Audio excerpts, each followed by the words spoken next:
एक बार की बात है, एक गुरु का एक शिष्य ज्यादा बोलने की आदत से परेशान था।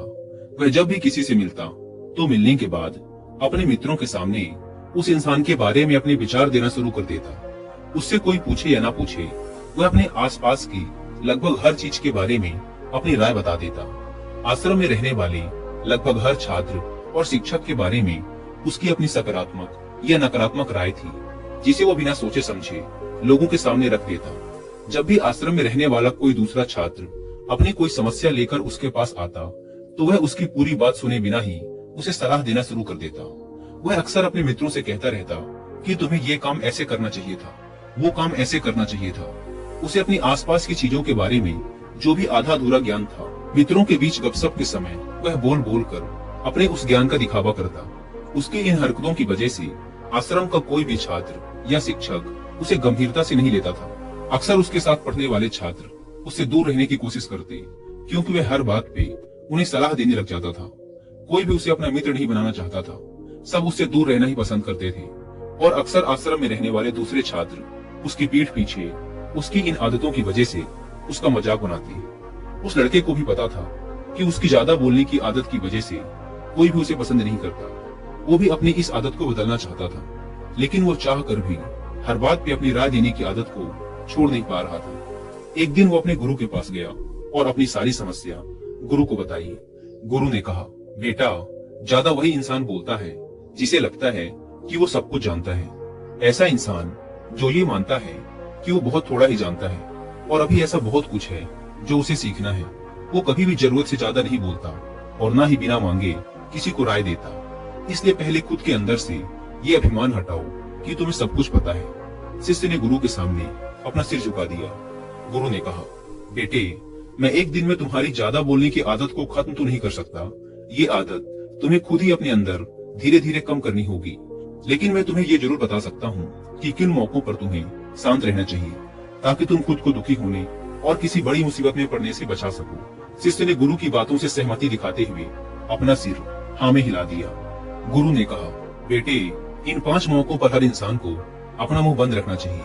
पहला, जब तुम्हें लगे कि कोई तुम्हारी भावनाओं को तुम्हारे शब्दों से नहीं समझ सकता, उस समय तुम्हें चुप रहना चाहिए। अक्सर हम लोगों को अपने दुख, अपनी परेशानियां बताना शुरू कर देते हैं, जबकि हमारे आसपास रहने वाले ज्यादातर लोगों को इससे कोई मतलब नहीं कि हमारे जीवन में क्या गुजर रहा है। हर इंसान को केवल खुद से मतलब होता है। वो केवल खुद के बारे में बात करना चाहता है। वो केवल खुद की तारीफ सुनना चाहता है। उन्हें हमारे जीवन की परेशानियों से कोई मतलब नहीं और ना ही वो सुनना चाहते। हो सकता है कि 1 या 2 बार वो तुम्हारी दुख भरी कहानी सुन भी लें, लेकिन उसके बाद वो तुमसे दूर भागना शुरू कर देंगे, क्योंकि कोई भी किसी दुखी और असहाय इंसान के साथ रहना पसंद नहीं करता। इसलिए कभी भी अपने कुछ करीबी मित्रों और परिवार वालों को छोड़कर किसी ऐसे इंसान को अपनी परेशानी ना बताएं जो तुम्हारी बातों को समझने के बजाय उनका मजाक बनाए। दूसरा, जब तुम्हें ये ना पता हो कि किसी विशेष मौके पर क्या बोलना है, या फिर तुम्हें किसी विशेष घटना के बारे में आधा अधूरा ही ज्ञान हो, तो ऐसे मौके पर भी तुम्हें चुप ही रहना चाहिए। ऐसा इंसान जो आधा अधूरा ज्ञान होने के बाद भी उस विषय में बात करता है, वो अक्सर ही मजाक का पात्र बनता है, और कोई भी ऐसे इंसान को कभी गंभीरता से नहीं लेता। अपनी बात को प्रभावशाली तरीके से वही इंसान रख सकता है जिसे उस घटना या विषय के बारे में गहराई से जानकारी है। इसलिए कभी भी आधी अधूरी और इधर उधर से मिलने वाली जानकारी के आधार पर लोगों से अपनी बात मनवाने की कोशिश ना करें। हालांकि दोस्तों, प्रभावशाली बातचीत करना और एक ऐसा इंसान बनना जिससे हर कोई बात करना चाहे, जिसे हर कोई सुनना चाहे, ये भी एक कला है जिसे हर इंसान सीख सकता है। आप भी सीख सकते हैं। बस आपको बातचीत को शुरू करने और उसे लीड करने के कुछ सीक्रेट जानने। तीसरा, गुरु ने कहा, जब कोई इंसान तुम्हारे सामने किसी तीसरे इंसान की बुराई कर रहा हो, तब ऐसी परिस्थिति में भी तुम्हें चुप रहना चाहिए। तुम्हें कभी भी ऐसी नकारात्मक बातचीत का हिस्सा नहीं बनना चाहिए, क्योंकि आज जो इंसान तुम्हारे सामने किसी तीसरे इंसान की बुराई कर रहा है, वही कल किसी और के सामने तुम्हारी भी बुराई करेगा। और इस बात की ज्यादा संभावना है कि आज तुमने उसकी हाँ में हाँ मिलाने के लिए तीसरे इंसान की जो बुराई की है, कल रिश्ते ठीक होने पर वो उस तीसरे इंसान से भी कहे कि तुमने उसके बारे में क्या क्या कहा था। इसलिए जब भी कभी कोई किसी तीसरे इंसान की बुराई करे या उसके गलत समय का मजाक उड़ाए, तो तुम्हें बस उसकी बातें सुन लेनी है, अपनी कोई भी राय वह नहीं रखनी। अगर तुम ऐसा करते हो तो भविष्य में तुम्हारे लिए समस्या खड़ी हो सकती है। गुरु ने कहा, चौथा, जब कोई तुम्हारे ऊपर गुस्से और घृणा से चिल्लाए, तुम्हारा अपमान करने की कोशिश करे, तब ऐसी परिस्थिति में तुम चुप रहकर सामने वाले के गुस्से और घृणा को कम कर सकते हो। साथ ही तुम स्थिति को खराब होने से बचा भी सकते हो। जब तुम सामने वाले के क्रोध का जवाब क्रोध से ना देकर उस समय चुप रह जाते हो, तब यह बात उस क्रोध करने वाले इंसान के दिल में लगती है। गुस्सा कम होने पर उसे अपनी गलती पर पछतावा होता है और ज्यादा संभावना है कि वो अपनी गलती के लिए तुमसे क्षमा मांगे, और क्षमा नहीं भी मांगता तो वह अंदर ही अंदर खुद को दोषी समझने लगता है, और फिर वह अगली बार तुम पे गुस्सा करने व घृणा करने से पहले कई बार सोचेगा।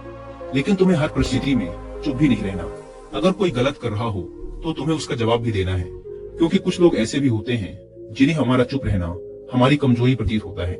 गुस्से के दौरान चुप रहने का यह तरीका केवल परिवार, सगे संबंधियों और कुछ निकटतम मित्रों के लिए ही सही है, न कि हर इंसान के लिए।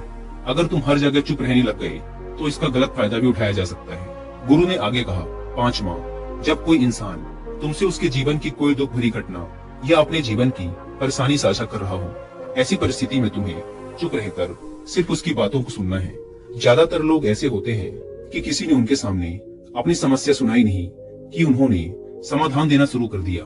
जबकि जब कोई इंसान हमसे अपनी परेशानी साझा कर रहा होता है तो वो हमसे किसी सुझाव की उम्मीद नहीं करता। वो बस ये चाहता है कि हम उसकी पूरी बात ध्यान से सुन लें, क्योंकि जब हम किसी की परेशानी को ध्यान से पूरा सुन लेते हैं तो उस इंसान को एक आत्मिक शांति मिलती है। उसे ऐसा लगता है कि चलो किसी ने तो मेरी बात को समझा। अधिकतर मौकों पर जब लोग हमसे अपनी परेशानी साझा करते हैं तो वो बस हमें अपनी बात बताना चाहते हैं। वो ये नहीं चाहते कि हम उन्हें सलाह देना शुरू कर दें, क्योंकि जो सलाह हम उन्हें देने वाले हैं वो सब उन्हें पहले से ही पता है। परेशानी के समय में किसी इंसान को सांत्वना देने का सबसे अच्छा तरीका है कि हम बस उस इंसान की पूरी बात को ध्यान से सुन लें। जब हम लोगों की बातों को बिना उन्हें बीच में रोके और बिना किसी सलाह दिए पूरे ध्यान से सुनते हैं तो उनकी नजरों में हमारे लिए सम्मान और स्नेह का भाव पैदा हो जाता है। हम ज्यादा गंभीर, समझदार और शांत दिमाग वाले इंसान प्रतीत होते हैं। इसलिए अब जब भी अगली बार तुम्हें कोई अपनी परेशानी बताए तो बस उनकी बातों को ध्यान से सुन लेना, और जब तक वो तुमसे ना मांगे तो उन्हें किसी भी प्रकार की सलाह मत देना। गुरु ने कहा, मेरी एक बात हमेशा याद रखना, जब तुम कम बोलते हो तो लोग तुम्हारी तरफ ज्यादा आकर्षित होते हैं कि तुम क्या हो और तुम क्या सोचते हो। शिष्य ने हाँ में सिर हिलाया। शिष्य अब गुरु की बातों को समझ चुका था कि उसे किन किन परिस्थितियों में शांत रहना है। उसने यह भी जान लिया था कि कम बोलकर वह आश्रम में अपनी प्रतिष्ठा वापस पा सकता है। उसने गुरु को धन्यवाद किया और वहां से चला गया।